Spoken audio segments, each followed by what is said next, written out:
నమస్తే, welcome to Y news bulletin లో ముందుగా హెడ్లైన్స్ చూద్దాం.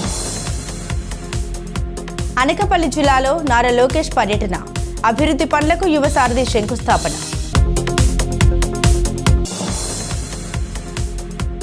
కోనసీమలో నాటక పోటీలు ప్రారంభించిన ఎమ్మెల్యే బండారు. చల్లారని క్రైస్తవుల ఆగ్రహం, తిరులో క్రైస్తవ సంఘాల భారీ ర్యాలీ. సాంప్రదాయబద్ధంగా ఉగాది వేడుకలు, పండితులకు ఘన సత్కారాలు. తెలుగుదేశం పార్టీ జాతీయ ప్రధాన కార్యదర్శి, రాష్ట్ర మానవ వనరుల శాఖ మంత్రి నారా లోకేష్ ఇవాళ అనకాపల్లి జిల్లాలో పర్యటించారు. ఎలమంచిలి నియోజకవర్గం పరిధిలో అభివృద్ధి కార్యక్రమాల్లో పాల్గొన్నారు. అచ్యుతాపురం అనకాపల్లి రోడ్డు విస్తరణ పనులకు శంకుస్థాపన చేసిన లోకేష్ అనంతరం పార్టీ కార్యకర్తల సమావేశంలో పాల్గొన్నారు. జై తెలుగుదేశం, జై చంద్రబాబు గారు, జై లోకేష్ బాబు గారు. అన్నా మీరందరూ కూడా కొద్దిగా మళ్ళీ ఇబ్బంది పడతారు అందరూ.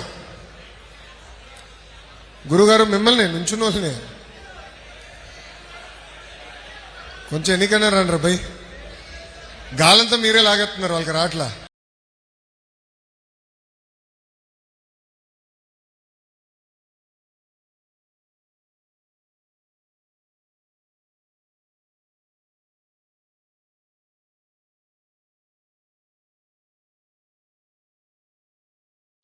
ఎట్లయితే నేను పనిచేశానో, కార్యకర్తలు పార్టీ ఎట్లయితే అనుసంధానం అయిందో అది మీరు చేయాలి, నేను పని చేయాలని పదే పదే చంద్రబాబు నాయుడు గారు చెప్తాం జరిగింది. మీరు ఈరోజు పార్టీలో చూస్తే ఒక మార్పు వచ్చింది. చాలా మంది పెద్దలు యువకులకి అవకాశాలు ఇస్తాం జరిగింది. మాలాంటి యువకులకి 1995 సిబిఐ ఏంటో మాకు తెలియదు. నేను ఫోన్ చేసి కనుక్కున్నా. అశోక్ గజపతిరాజు గారు లాంటి పెద్దవాళ్ళతో మాట్లాడా. వాళ్ళందరితో మాట్లాడింది అందుకు కూడా అర్థమైంది. పార్టీలో ఒక మార్పు రావాలి, అది సాధించాలంటే ఆ మార్పే కార్యకర్తలు, తెలుగుదేశం పార్టీ అధినేతలు.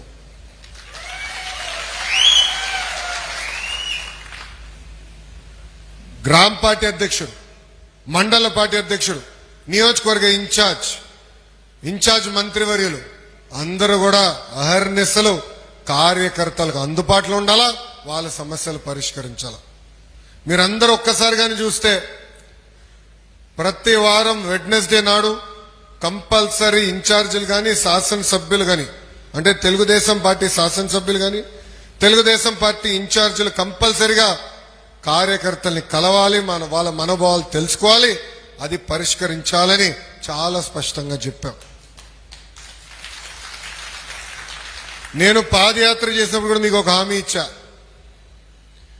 నేను తిరిగి నియోజకవర్గానికి ఎప్పుడైనా వచ్చినప్పుడు ముందల ఉత్తమ కార్యకర్తలను కలుస్తా, దాని తర్వాత కార్యకర్తల సమావేశం పెట్టుకుంటా, అది అయిన తర్వాతనే ప్రభుత్వ కార్యక్రమాలకు వెళ్తానని చెప్పినా ఆనాడు ఇచ్చిన హామీ మేరకు ఈరోజు మీ ముందల నేను ఉంచుంటున్నా. అరే ఈరోజు మనకి సెల్యూట్ కొడుతున్నారంటే దానికి కారణం ఏంటి? 5 సంవత్సరాలు మనం చేసిన త్యాగాలు, మనం చేసిన పోరాటం. ఆ రోజు ఇదే సెల్యూట్ కొట్టే వాళ్ళు లాఠీ పట్టుకుని మన ఇబ్బంది పెట్టారు, మన ఇంటికి తాడు కట్టారు. ఆ తాడులు తెంచుకుని బయటికి వచ్చి విరోచితంగా మనందరం పోరాడం. అందుకే చెప్పిన, ఆనాడే చెప్పిన, ఇక్కడి నుంచే మొదలు పెడతాను ఆ కార్యక్రమాన్ని. కార్యకర్తల్ని కలిసిన తర్వాతనే ఏ కార్యక్రమాన్ని నేను చేయబడతాను. కేవలం నేనే కాదు, ఈరోజు జాతీయ అధ్యక్షుడు చంద్రబాబు నాయుడు గారు కూడా ఏ నియోజకవర్గంకి వెళ్ళినా ప్రభుత్వ కార్యక్రమం అయిన వెంటనే ఇమ్మీడియట్ గా కార్యకర్తల సమావేశాలు పెట్టుకుంటున్నారు, కార్యకర్తలతో చర్చిస్తున్నారు, వాళ్ళ సమస్యలు తెలుసుకున్న తర్వాతనే ఆ నియోజకవర్గాన్ని వదిలి వేరే నియోజకవర్గానికి ప్రయాణం చేస్తున్నారు. పెద్దలు ఈరోజు అన్నారు 83 రోజుల్లో 1 కోటి సభ్యత్వాలు సాధించామని. సాధించింది నేను కాదు, కార్యకర్తలు. మీరు పడిన కష్టం. పార్టీ ఏ కార్యక్రమానికి పిలిపించినా ముందుకెళ్ళి పర్వాలేదు చేయాలని అహర్నిశలు కష్టపడి ఒక రికార్డులు సృష్టించారు. అందుకే చెప్పే ఆవిర్భావ దినోత్సవం రికార్డులు సృష్టించాలన్నా తిరిగి రాయాలన్నా ఒక తెలుగుదేశం పార్టీతోనే సాధ్యమని. మొన్న ఢిల్లీకి వెళ్ళా, ఇంకొక ప్రాంతీయ పార్టీ నాయకుల్ని కలిసా. ఆ పార్టీకి చెందిన ఒక ఎంపీ గారి పుట్టినరోజు. మన లావు కృష్ణ గారు ఒక చిన్న డిన్నర్ పెడితే అక్కడికి వెళ్ళా. వాళ్ళందరూ అడిగారు, మేము 5 లక్షల సభ్యత్వం చేసేదానికే చచ్చిపోతున్నాం, 1 కోటి సభ్యత్వం ఎట్ట చేసేవారా భయ్యా అని నన్ను అడిగారు. అప్పుడు వాళ్ళు చెప్పి, అది మా రక్తంలో ఉంది స్వామి. అన్నగారి దగ్గర నుంచి బాబు గారి వరకు ప్రతి 2 సంవత్సరాలు సభ్యత్వాలు చేయాలా, కమిటీలు వేయాలా, పని చేయాలని మాకు నరనరాలు ఎక్కిచ్చారు. మా పార్టీలో ఉల్టా ప్రాబ్లం, సభ్యత్వం చెప్పితే నన్ను తిడతారా భయ్, అది మా పార్టీ తెలుగుదేశం పార్టీ గొప్పతనం అని ఆయన చెప్తాం జరిగింది. 2014 మహానాడులో కార్యకర్తల సంక్షేమం కోసం ఒక సంక్షేమ విభాగం ఉండాలి, కార్యకర్తలకు అండగా నిలబడాలి. దాని ముందర అనేక ఇబ్బందులు మనం ఎదుర్కొన్నాం. మీరు కానీ ఒక్కసారి చూస్తే 2004లో కాంగ్రెస్ పార్టీ మరుగున పడుతున్న నాటక రంగానికి కళా పరిషత్లు జీవం పోస్తూ ఉన్నాయని కొత్తపేట ఎమ్మెల్యే బండారు సత్యానందరావు సినీ నటుడు తనికెళ్ల భరణి అన్నారు. ఉగాది సందర్భంగా అంబేద్కర్ కోనసీమ జిల్లా రావులపాలెం సిఆర్సీ కాటన్ కళా పరిషత్ ఆధ్వర్యంలో 25వ రాష్ట్ర స్థాయి ఆహ్వాన నాటికల పోటీలను సిఆర్సీ ఆడిటోరియంలో, ఈ పోటీలను సిఆర్సీ గౌరవ అధ్యక్షుడు ఎమ్మెల్యే సత్యానందరావు, కాటన్ కళా పరిషత్ గౌరవ అధ్యక్షుడు సినీ నటుడు తనికెళ్ల భరణి జ్యోతి ప్రజ్వలన చేసి ప్రారంభించారు. అనంతరం సిఆర్సీ ఓల్డేజ్ హోం నూతన కార్యవర్గ సభ్యులతో ఎమ్మెల్యే సత్యానందరావు ప్రమాణ స్వీకారం చేయించారు. ఈ సందర్భంగా శుక్ల యజుర్వేదం టిటిడి వేద పండితుడు బ్రహ్మశ్రీ ఆరాధ్యుల అప్పన్న సోమయాజులకు వేద పండితు సత్కరించారు. ప్రతి ఏటా తనికెళ్ల భరణి అందజేసే కాటన్ కళా పురస్కారాన్ని తెలంగాణకు చెందిన సీనియర్ మేకప్ ఆర్టిస్ట్ అడవి శంకర్రావుకు అందజేసి సత్కరించారు. డాక్టర్ చింతా గిరిబాలకు సిఆర్సీ ఉగాది పురస్కారం అందించారు. ఈ కార్యక్రమంలో సిఆర్సీ రూపశిల్పి doctor Goluguri Venkatareddy, Janasena party incharge Bandaru Srinivas, cine నటులు గౌతమ్ రాజు, గుండు సుదర్శన్, జోగి నాయుడు, జెన్నీ తదితరులు పాల్గొన్నారు.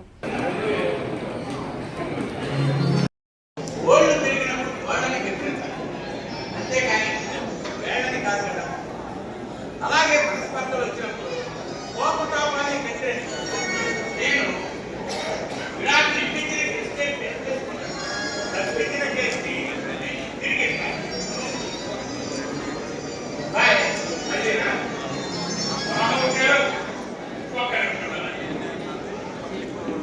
కాకపోతే మీ ఇద్దరు మా ఇద్దరిని భరించినందుకు ముఖ్య అతిథులుగా విచ్చేసినటువంటి గౌరవనీయులు కొత్తపేట శాసనసభ్యులు, సిఆర్సి గౌరవ అధ్యక్షులు, సిఆర్సి ఏ కార్యక్రమం చేసినా తన పూర్తి సహాయ సహకారాలు అందిస్తున్నటువంటి బండారు సత్యానందరావు గారికి, అదేవిధంగా సిఆర్సి గౌరవ అధ్యక్షులు శ్రీ బండారు సత్యానందరావు గారిని సాధారణంగా వేదిక మీదకి ఆహ్వానిస్తున్నాం. మరి సిఆర్సి ఏ కార్యక్రమం చేసినా ఆయన యొక్క పూర్తి సహాయ సహకారాలు అందిస్తూ కొత్తపేట శాసనసభ్యులుగా ఉన్నటువంటి గౌరవనీయులు శ్రీ బండారు సత్యానందరావు గారికి సిఆర్సి అధ్యక్షుడు మోహన్ రెడ్డి గారు మానం చేస్తున్నారు. ఈ పాక నుంచే నాటకాలు ప్రారంభమయ్యాయి. అటువంటిది బ్రహ్మాండం వేసి లోపలికి వచ్చినప్పుడు అనుకున్నాను నేను, చల్లగా వేసి తగ్గుతుంటే మరి ఇంత మంచి ఆడిటోరియంలో నాటక పోటీలు జరుగుతున్న అందరూ కూడా ఫుల్ అటెండెన్స్ ఉంది. నాటక రంగాన్ని ఆదరించడానికి ఈ యొక్క వాతావరణం ఉంటే ఆదరిస్తారు. చక్కగా నాటకాలు చూడడానికి ఎంతమంది వేచి ఉన్నారనేది చాలా ఆనందమైంది. మంచి ఈ ఆడిటోరియం, నాటకాల పరిషత్తు నాటికలు మిమ్మల్ని అలరిస్తూ ఉన్నాయి. ఇక్కడ చాలా డిజిటలైజేషన్ వచ్చింది, లేదా టెక్నాలజీ పెరిగింది, చాలా మార్పులు చూసాం. సినిమాలు, నాటకాలు, బుర్రకథలు నుంచి సినిమాలు లేదా సోషల్ మీడియా ఇలా ఇంకా ముందుకెళ్ళిపోయింది. వీటన్నిటినీ కూడా అది కూడా మానవుడు పరిగెడుతూనే ఉన్నాడు. కానీ నాటక రంగంలో చూసినటువంటి అనుభూతి మరి ఏ రంగంలోనూ ఇప్పటికీ మనం చూడలేకపోతున్నాం అనేది యథార్థం. ఎందుకంటే మనం మా ఎమ్మెల్యేలు పోటీలు చూస్తే ఆనాడు అక్కడ ఉన్నటువంటి చంద్రబాబు నాయుడు గారు, పవన్ కళ్యాణ్ పెద్దవారు అందరూ కూడా ఆ యొక్క వాస్తవాలకు అనుగుణంగా ఆ యొక్క నాటక ప్రదర్శనలు చూస్తే ఆనాడు ఎంత హ్యాపీ ఫీల్ అయ్యారంటే ఆ రోజు ఆ యొక్క నాటకాలు అంత అలరించాయి. అంత అది దానికున్న గొప్పతనం అటువంటిది. మరి ఆ నాటక రంగాన్ని దాన్ని కాపాడుకుంటూ ముందుకెళ్తున్నందుకు సిఆర్సి ఇంకా ఎంతో అభివృద్ధి చెందాలి. ఒక సామాజిక సంస్థ, కుల, మత, వర్గ, రాజకీయ బాధ్యతలు ఏ విధమైన తరబేదాల భేదాలు లేకుండా చక్కగా ముందుకు వెళ్ళాలని, మరెన్నో కార్యక్రమాలు సాధించాలని, ఈ యొక్క ప్రజా సంస్థగా అందరికీ కూడా సేవలు అందించాలని, దానికి పూర్తి సహాయ సహకారాలు మీ శాసనసభ్యుడిగా ఎల్లప్పుడూ మంచికి ఎప్పుడూ కూడా సహకరిస్తూనే ఉన్నాను. అదేవిధంగా ఇప్పుడు నేను ఆపరమైన సహాయ సహకారాలు ఎప్పుడు మీకు అండగా ఉంటానని. ఎందుకంటే మంచి తెచ్చుకోవడం చాలా కష్టం, చెడ్డ తెచ్చుకోవడం చాలా సులువు. కానీ ఈనాడు మంచి తెచ్చుకునే విధంగా మంచి సంస్థగా ముందుకెళ్తున్న మీ అందరినీ కూడా అభినందిస్తూ చక్కటి ఈనాడు కార్యక్రమం వచ్చారు. వారికి కూడా హృదయపూర్వకమైన అభినందనలు తెలియజేసుకుంటూ ఎక్కువ సమయం భావ్యం కాదు, కానీ నాకు ఈ అవకాశం ఇచ్చిన ధన్యవాదాలు తెలియదు. ఇప్పుడే అడవి విషయం సిఆర్సి నాటక కళా పరిషత్లో నాటకం వేయాలని, అక్కడ బహుమతులు పొందాలని ఒక కాంపిటేటివ్ స్పిరిట్తో 2 రాష్ట్రాల నుంచి కళాకారులు వస్తున్నారు. ఎప్పుడో చిన్న ఒక గింజ నాట్యం 25 ఏళ్ల క్రితం గొలుగూరి వెంకటరెడ్డి గారి సంకల్పం మేము మారేం ఇచ్చిన సహకారం మాత్రమే ఇవాళ ఇంత వైభవంగా. మేము ఎప్పుడు ఒక కళ ఉండేది, చాలా ఒక పాక ఉండేది ఇక్కడ, అంతకుముందు ఇక్కడ పాకతో ప్రారంభమైన ఈ నాటకశాల ఇవాళ ఏసీ రూమ్గా రూపుదిద్దుకోవడం అంటే మేము నాటిన విత్తనం వటవృక్షానికి కావడం మా కళ్ళ ముందే మేము చూస్తున్నాం. చాలా సంతోషంగా ఉంది. ఆ సందర్భంగా ప్రతి సంవత్సరం ఆ మహానుభావుడు అప్పల భగీరథుడు కాటన్ పేరు మీదుగా నేను పర్సనల్గా ఇచ్చే క్యాష్ అవార్డు ఒక కళాకారుని గౌరవించాలన్న నా ఆకాంక్ష దాదాపు చాలా ఏళ్ళుగా కొనసాగుతుంది. ఈసారి శంకర్రావు క్రైస్తవుల ఆగ్రహ జ్వాల చల్లారలేదు. క్రైస్తవుల ఒక ప్రసంగికులు ప్రవీణ్ పగడాల అనుమానాస్పద మృతిపై నెలకొన్న అపోహల్ని నివృత్తి పరచాలని బాధ్యతను ప్రభుత్వానికి గుర్తు చేస్తూ ప్రవీణ్ పగడాల మృతిపై సమగ్ర విచారణకు క్రైస్తవ సంఘాలు డిమాండ్ చేస్తున్నాయి. ఇందులో భాగంగా ఇవాళ కాకినాడ జిల్లా తుని పట్టణంలో క్రైస్తవ సంఘాలు భారీ ప్రదర్శన చేశారు. స్థానిక గొల్ల అప్పారావు సెంటర్ నుండి ప్రారంభమైన ఈ ర్యాలీ రాజ గ్రౌండ్ వరకు కొనసాగింది. మార్గ మధ్యంలో రెవెన్యూ కార్యాలయం వద్ద మానవహారాన్ని నిర్మించి తహసీల్దార్కు వినతి పత్రం అందించారు.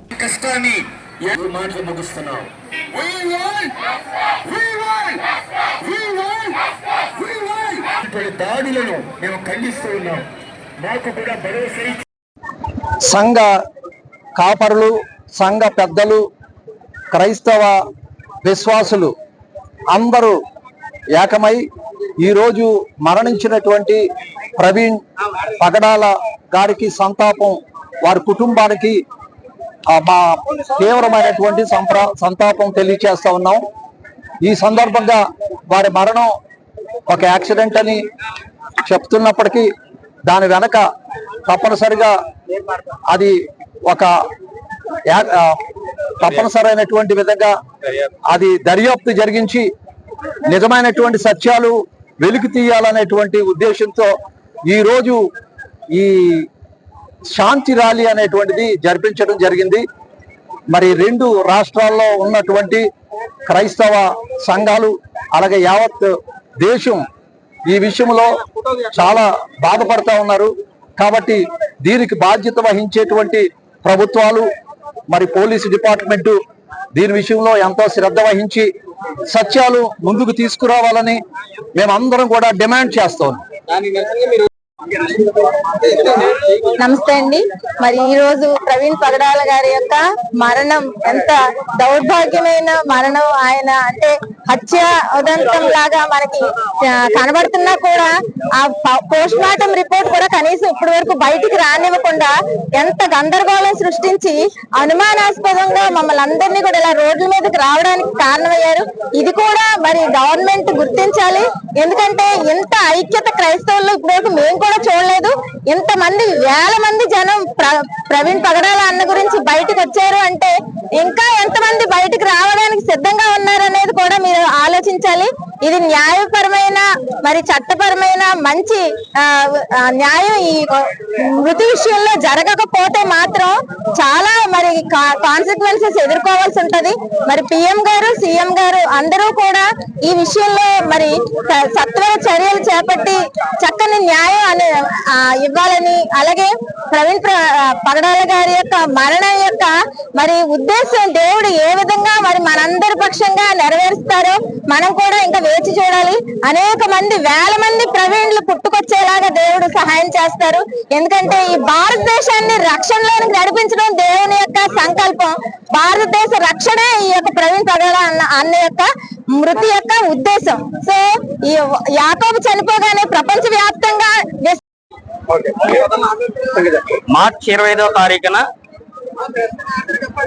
మాస్టర్ ప్రవీణ్ పగడాల గారి మరణ వార్త విని క్రైస్తవ లోకం తీవ్ర దిగ్భ్రాంతికి గురైంది. మరి ఆయన మంచి వక్త, అలాగే క్రైస్తవ సమాజానికి విలువైనటువంటి సందేశాల్ని, దైవ సందేశాలను అందించేటువంటి దైవజనుడు. అంత మాత్రమే కాదు, అపాలజిస్ట్, ధార్మిక గ్రంథాల పట్ల బహు విశ్లేషణ కలిగినటువంటి దైవజనుడు. వారి మరణ వార్త విన్న తర్వాత యావత్ క్రైస్తవ ప్రపంచం, తెలుగు 2 రాష్ట్రాలు క్రైస్తవ ప్రతినిధిగా ఆయన వ్యవహరిస్తూ, ఆయన ఉంటున్న కారణం చేత ఆయన మరణ వార్త విని యావత్ క్రైస్తవ ప్రపంచం దిగ్భ్రాంతికి గురి కాగా, ఆ మరణ వార్తను జీర్ణించుకోలేని క్రైస్తవ సమాజం ఈరోజు తుని మండలం పాస్టర్ ఫెలోషిప్లు, సేవకులు, సంఘ సహవాసాలు అన్ని ఈరోజు సంఘీభావం తెలపడానికి నిరసన కార్యక్రమం, ఈ ర్యాలీ కార్యక్రమం ఏర్పాటు చేయడం జరిగింది. ముఖ్యంగా ప్రవీణ్ పగడాల గారి యొక్క మరణము అనుమానాస్పద మరణము. అక్కడ కలిగినటువంటి వాతావరణం కానీ, మొదట యాక్సిడెంట్ గా ప్రకటన చేసినప్పటికీ అక్కడ దొరికినటువంటి ఆధారాలను బట్టి, అక్కడ ఉన్నటువంటి యాక్సిడెంట్ సంబంధించిన విషయాలను బట్టి ఇది అనుమానాస్పద మరణముగా క్రైస్తవ సేవకుని యొక్క ఉపదేశాలను ప్రమాదవశాత్తు జరిగినటువంటి మరణం కొరకే చింతిస్తూ తుని 3 మండలాలకు సంబంధించినటువంటి పాస్టర్స్ ఫెలోషిప్ కు సంబంధించిన దైవ సేవకులు, అదేవిధంగా విశ్వాసులు కూడా ఈ తుని ప్రాంతంలో శాంతియుత ర్యాలీ జరిగింది. ఒక మత ప్రబోధకుడు, మరి అనేకమైనటువంటి డిబేట్లలో పాల్గొన్నటువంటి, మేమందరము కూడా ఇష్టపడేటువంటి, ప్రేమించేటువంటి వ్యక్తి అయినటువంటి ప్రవీణ్ పగడాల గారు వారు చనిపోవడం మేమందరం కూడా విచారం వ్యక్తం చేస్తున్నాం. ఇది ప్రమాదవశాత్తు జరిగిందో లేదా సోషల్ మీడియాలో అనేకమైనటువంటి మరి మతోన్మాదులు వారు పెడుతున్నటువంటి పోస్టులను బట్టి కొన్ని సందర్భాల్లో ఇది మరి వారు చేసినటువంటిది హత్య అనేటువంటిది కూడా మాకు అది ఒక కారణంగా కనబడుతుంది. దీన్ని మరి ప్రభుత్వం వారు దీనిపై సరి అయినటువంటి దర్యాప్తు చేసి తగిన రక్షణ క్రైస్తవులకు రాబోయేటువంటి కాలంలో కల్పిస్తారని మేము ఆశిస్తున్నాం. ఎందుకంటే గత కొద్ది కాలంగా క్రైస్తవులపై, క్రైస్తవ దైవ సేవకులపై అనేకమైనటువంటి దాడులు జరుగుతున్నాయి. అయినా మేము శాంతియుతంగా వాటన్నిటినీ కూడా తట్టుకుంటున్నాం. అనకపల్లి శ్రీ నూకాలమ్మ అమ్మవారి జాతర మహోత్సవాలు కన్నుల పండుగగా చేస్తున్నారు. నెల రోజుల పాటు పలు సంస్కృతి కార్యక్రమాలు స్థానిక ఎన్టీఆర్ స్టేడియంలో శాసనసభ్యులు కొనతాల రామకృష్ణాథ్ ఆదేశాలతో అనకాపల్లి నియోజకవర్గ జనసేన పార్టీ ఇన్ఛార్జ్ భీమర శెట్టి రాంకి పర్యవేక్షణలో నేత్రానందం చేస్తున్నాయి. ఉగాది పర్వదినాన అనకాపల్లి నియోజకవర్గ ప్రజలు ఎన్నడూ చూడలేని విధంగా లేజర్ షోని ఏర్పాటు చేశారు. ఈ లేజర్ షోతో పాటు చిన్నారుల కూచిపూడి నృత్యాలు వీక్షకులను ఆనంద పరవశులు చేశాయి. శాసనసభ్యులు కొనతాల రామకృష్ణ చేతుల మీదుగా లేజర్ షోని ప్రారంభించారు. ఈ లేజర్ షో కుటుంబ సమేతంగా వచ్చి తిలకించడం ఎంతో ఆనందంగా ఉందని రామకృష్ణ అన్నారు. ఉగాది పర్వదినాన అనకాపల్లి వాస్తవ్యులు ఇద్దరికి ఉగాది పురస్కారాలతో పాటుగా ఘనంగా ఆయన చేతుల మీదుగా సత్కరించారు. ఈ కార్యక్రమంలో పెద్ద ఎత్తున కూటమి నాయకులు పాల్గొన్నారు. మహావిష్ణువు, దుర్గాదేవి భవాని మీ అందరి ఆరోగ్యాల్లో, మీ అందరి జీవితాల్లో మంచి ఆరోగ్యాన్ని, మంచి ఆనందాన్ని, మంచి సంపదను ఇచ్చి ఆయురారోగ్య ఐశ్వర్యాలతో ఆనందంగా మీ పిల్ల పాపలతో బాగా ఉండాలని, ఈ విశ్వవసు అంటే విశ్వాన్ని వశపరచుకోవడం అనేటువంటి ఈ ఏడాది అన్ని కూడా దిగ్విజయంగా జరగాలని, కాబట్టి ఈ బ్రహ్మదేవుడు యుగాన్ని సృష్టించింది, మానవం సృష్టించింది ఈరోజు అంటారు. అందువల్ల ఇది మన తెలుగు సంవత్సరికం అంటే మొదటి రోజు ఇది. మనం జనవరి 1 అందరూ సెలబ్రేట్ చేసుకోవడం అలవాటు చేసుకున్నాం, కానీ మనం వాస్తవానికి చేసుకోవాల్సింది ఉగాది. ఇది మన నిజమైనటువంటి రోజు. మన క్యాలెండర్ ఇయర్లో ఇది తెలుగు ఉగాది, ఇది మొదటి రోజు. కాబట్టి ఈ రోజు చేయాలనే ఆలోచనతో నిన్ననే కొత్త అమావాస్య అంటే సంవత్సరానికి అంతం కొత్త సంవత్సరానికి ఆరంభం మన నూకాలమ్మవారి పండగని రాష్ట్ర పండగగా ఇచ్చినటువంటి గౌరవనీయ ముఖ్యమంత్రి వర్యులు నారా చంద్రబాబు నాయుడు గారికి, గౌరవనీయ ఉప ముఖ్యమంత్రి వర్యులు ఎన్నికల ముందు ఏదైతే వాగ్దానం ఇచ్చారో ఆ వాగ్దానం ప్రకారంగా ఎన్నికల కూటమి ప్రభుత్వం గెలిచాక మొదట వచ్చి అమ్మవారి మొక్కు తీర్చుకొని అమ్మవారి ఆశీస్సులతోనే మేము అధికారంలోకి వచ్చామనే నమ్మిక వారికి ఉంది కాబట్టి ఇక్కడ ఆశీస్సులు తీసుకొని అప్పుడు ప్రమాణ స్వీకారం చేశారు వీళ్ళు. అక్కడ అంత నమ్మిక మన అమ్మవారు అంటే ఇది రాష్ట్ర జాతరగా జరుపుకోవడం కాదు, ఇది కలకాలం మీ అందరి జీవితాల్లో చిరస్థాయిగా ముద్ర వేసుకునే విధంగా చేయాలి. ఈ 30 రోజులు సాంస్కృతిక కార్యక్రమాలు మన మానవ వనరుల శాఖ మంత్రి నారా లోకేష్ కు అనకాపల్లి జిల్లాలో ఘన స్వాగతం లభించింది. అనకాపల్లి బైపాస్ రోడ్ జంక్షన్ వద్ద కూటమి శ్రేణులు రాష్ట్ర విద్యాశాఖ మంత్రి నారా లోకేష్ కు స్వాగతం పలికారు. అచ్యుతాపురం నుండి అనకాపల్లి వరకు రోడ్డు విస్తరణ పనులకు శంకుస్థాపనకు వేచేసిన నారా లోకేష్ కు మాజీ ఎమ్మెల్యే పీల గోవింద సత్యనారాయణ, ఎంపీ సీఎం రమేష్, నూకాంబిక దేవస్థాన చైర్మన్ పీల నాగశ్రీను మరియు కూటమి నాయకులు ఘన స్వాగతం పలికారు. శ్రీ నూకాంబిక అమ్మవారి దేవస్థానం చైర్మన్ ఆలయ ఈవో వేంపల్లి రాంబాబు నారా లోకేష్ కు వేద పండితులచే ఆశీర్వచనం అందించి అమ్మవారి చిత్రపటాన్ని అందించారు. బైపాస్ నుండి అచ్యుతాపురంకు పెద్ద ర్యాలీగా వెళ్లారు.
శభాష్ పోలీస్ అన్న శభాష్. Ravulapalem rural CI Vidyasagar, Alamuru SI అశోక్లపై ప్రశంసలు వెల్లువెత్తాయి. తల్లిదండ్రులు మందలించారని అలమూరు మండలం కండ్రంగపేటకు చెందిన 6 విద్యార్థులు ఇళ్లను వదిలి వెళ్లిపోయారు. తల్లిదండ్రుల ఫిర్యాదు మేరకు రంగంలోకి దిగిన సీఐ విద్యాసాగర్, అలమూరు ఎస్ఐ అశోక్ 24 గంటల వ్యవధిలోనే ఆ విద్యార్థుల్ని తల్లిదండ్రుల చెంతకు చేర్చారు. ఇంటికి చేరిన విద్యార్థులతో ముచ్చటించిన ఎమ్మెల్యే బండారు సత్యనందరావు, జనసేన ఇన్ఛార్జ్ బండారు శ్రీనివాస్ వారికి బుక్స్, దుస్తులు అందించారు. పోలీస్ స్టేషన్లో జరిగిన ఓ కార్యక్రమంలో ఉత్తమ పనితీరును కనబరిచిన సీఐ విద్యాసాగర్, ఎస్ఐ అశోక్లను సత్కరించారు.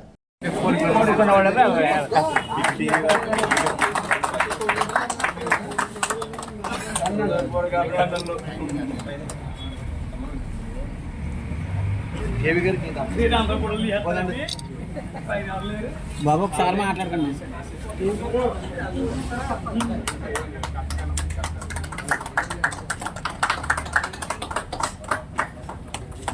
ఒకసారి ఇలా చూడండి సార్.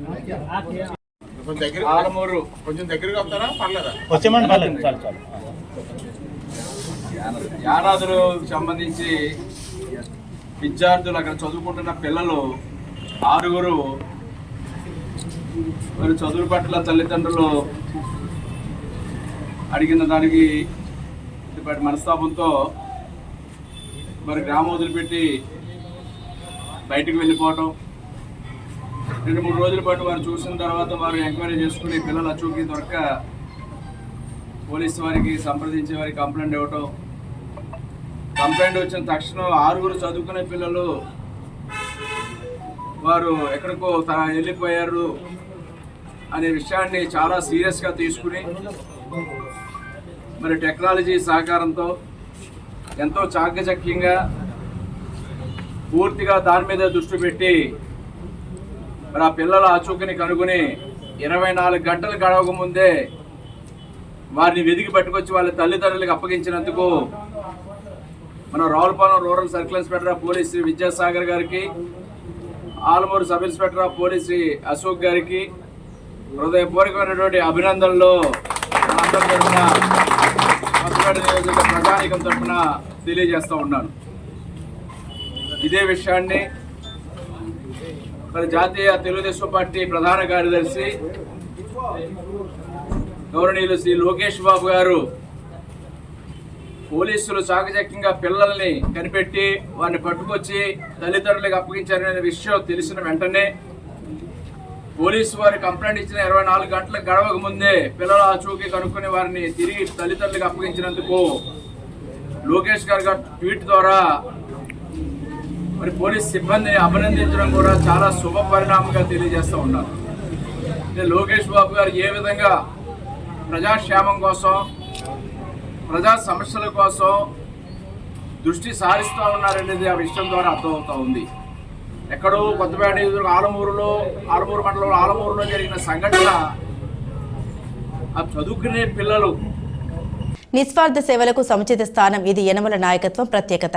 పైరవీలకు చోటు ఉండదు. కష్టపడే వారికి సరైన సమయంలో సరైన రీతిలో సముచిత స్థానం కల్పించడం యనమల స్పెషాలిటీ. ఇదే పంథాను కొనసాగిస్తున్నారు యనమల తనయురాలు ఎమ్మెల్యే యనమల దివ్య. కోటనందూరు ఆసుపత్రి అభివృద్ధి కమిటీ కూర్పులో ఆమె విధేయతకు, నిస్వార్థ సేవలకు, సీనియారిటీకి పెద్దపీట వేసినట్లు కనబడుతుంది. కోటనందూరులో మెరుపు తీగల పార్టీ అహర్నిశలు శ్రమించిన యువ నేత వెలగ వెంకట కృష్ణారావు చైర్మన్ బాధ్యతలు అప్పగించిన ఎమ్మెల్యే యనమల వైస్ చైర్మన్ పదవిని అల్లిపూడి మాజీ సర్పంచ్ చింతకాయల కొండబాబుకు కట్టబెట్టారు. ఇక సామాజిక సమతుల్యం పాటించిన ఆమె బీసీ సామాజిక వర్గానికి చెందిన గుడివాడ భవాని, మాదిగ సామాజిక వర్గానికి చెందిన ముప్ప సుభాష్ని, మాల సామాజిక వర్గానికి చెందిన గంటాడ లోవరాజులకు అభివృద్ధి కమిటీలో చోటు కల్పించారు. హాస్పిటల్ కమిటీ చైర్మన్ గా వెలగ కృష్ణారావు ఎంపిక పట్ల పార్టీ శ్రేణులు హర్షాతిరేకాలు వ్యక్తం చేస్తున్నారు. అందరికీ నమస్కారం. ఈరోజు మన ప్రియతమ నేత తెలుగుదేశం పార్టీ ముద్దుబిడ్డ శ్రీ మాజీ మంత్రివర్యులు తుని నియోజకవర్గం శ్రీ యనమల రామకృష్ణుడు గారు, అలాగే వారి తనయురాలైనటువంటి యనమల దివ్య గారు ఆదేశాల మేరకు వారు ప్రకటించినటువంటి కోటనందూరు మండలం తుని నియోజకవర్గంలో కోటనందూరు మండలంలో గల ప్రాథమిక ఆరోగ్య కేంద్రం అభివృద్ధి కమిటీ ప్రకటించారండి. ఈరోజు అభివృద్ధి కమిటీలో నన్ను చైర్మన్గా ఎంపిక చేసినందుకు వారికి ముందుగా తెలుగుదేశం పార్టీ తరఫు నుంచి, నా తరఫు నుంచి, గ్రామ ప్రజల తరఫు నుంచి కూడా మా సేవలను గుర్తించి ఎంపిక చేసి వేళ మమ్మల్ని గౌరవించినందుకు వారికి నా ధన్యవాదాలు తెలియజేసుకుంటున్నాను. అలాగే ఈ ప్రాథమిక ఆరోగ్య కేంద్రం కోటనందూరు మండలంలో ఉంది. కోటనందూరు మండలంలో ఉంది కాబట్టి కోటనందూరు మండల నాయకులు శ్రీ గాడి రాజబాబు గారికి కూడా ప్రత్యేక కృతజ్ఞతలు తెలియజేసుకుంటున్నాను. కోటనందూరు గ్రామంలో ఉన్నటువంటి తెలుగుదేశం పార్టీ కార్యకర్తలు, నాయకులు, పెద్దలు, శ్రీ దంతులూరు చిరంజీవిరాజు గారు, సహచర నాయకులు అందరికీ కూడా నా యొక్క శుభాకాంక్షలు తెలియజేసుకుంటూ నా కృతజ్ఞతలు తెలియజేసుకుంటాను. మన్యం ఆధ్యాత్మిక శోభతో పులకనించింది. గిరిపుత్రుల ఆరాధ్య దైవం గుబ్బాలమ్మ అమ్మవారి విగ్రహ ప్రతిష్ఠ మహోత్సవం అంగరంగ వైభవంగా జరిగింది. రౌతులపూడి మండలం రాఘవపట్నంలో ప్రభుత్వ ఉద్యోగి దేవుడు ఆధ్వర్యంలో గిరిజన పెద్దలంతా గుబ్బాలమ్మ ఆలయాన్ని నిర్మించారు. ఇవాళ దేవుడు పుణ్య దంపతులు వేద పండితుల మంత్రోచ్చరణ నడుమ విశేష పూజలు గావించారు. అనంతరం ఆలయంలో గుబ్బాలమ్మ అమ్మవారి విగ్రహంతో పాటు విఘ్నేశ్వర విగ్రహాన్ని ప్రతిష్ఠించారు. పరిసర గ్రామాల ప్రజలు భారీ సంఖ్యలో తరలివచ్చి అమ్మవారిని దర్శించుకున్నారు. అదే మన గ్రామంలో రాఘవపట్నం గ్రామంలో శ్రీ శ్రీ శ్రీ గుబ్బాలమ్మ తల్లివారి సన్నిధానంలో మహాగణపతిని, లక్ష్మీ గణపతిని మరియు పోతురాజ స్వామిని విగ్రహ ప్రతిష్ఠ చేయడం జరిగింది. అలాగే పూజా కార్యక్రమం కూడా జరిపించడం జరిగింది. అలాగే యాగం కూడా జరుగుతుంది. తదనంతరం మహా అన్నదాన సందర్భం కూడా ఉన్నది. 50 మంది భక్తులందరూ వచ్చి ఈ అన్నదాన కార్యక్రమాన్ని కూడా జయప్రదం చేస్తారని ఈ అవకాశాన్ని ఆ గోపాలమ్మ తల్లి మాకు కల్పించినందుకు సర్వదా అమ్మవారికి ఎప్పుడూ కృతజ్ఞులై ఉంటామని భగవంతుని కోరుతూ ఈ అవకాశాన్ని ఇచ్చిన పెద్దలందరికీ మరొకసారి నమస్కారం చేస్తున్నాను. పూర్వం నుంచి కూడా ఈ రాఘవపట్నం గ్రామంలో వేయించేసినటువంటి శ్రీ శ్రీ శ్రీ గుబ్బాలమ్మ తల్లి ఎండకిండిపోయి వర్షాలు తడిసిపోయి అడవిలో ఉండిపోతుంటే శ్రీ మార్క శ్రీనివాసరావు మేస్టార్ దంపతులు, మన గ్రామస్తులు, మన సర్వేర్ గారు, దేవుడు గారు దంపతులు, మన రాము గారి దంపతులు, మరి నాగేశ్వరరావు గారి దంపతులు, గవర్నమెంట్ గ్రామ పెద్దలందరూ కూడా ఈ అమ్మవారిని స్థిరంగా నిలబెట్టడం గురించి వాళ్ళందరూ సహకారం అందించి ఈ గొప్పాలమ్మ తల్లిని రోజున మహా శుభముహూర్తంలో చైత్రమాసం విధియ సోమవారం 9:05 అమ్మవారిని ప్రతిష్టాపన చేయడం జరిగింది. అంతేకాకుండా అమ్మవారి ఎదురుగుండా పూతురాస్వామిని పెట్టడం జరిగింది.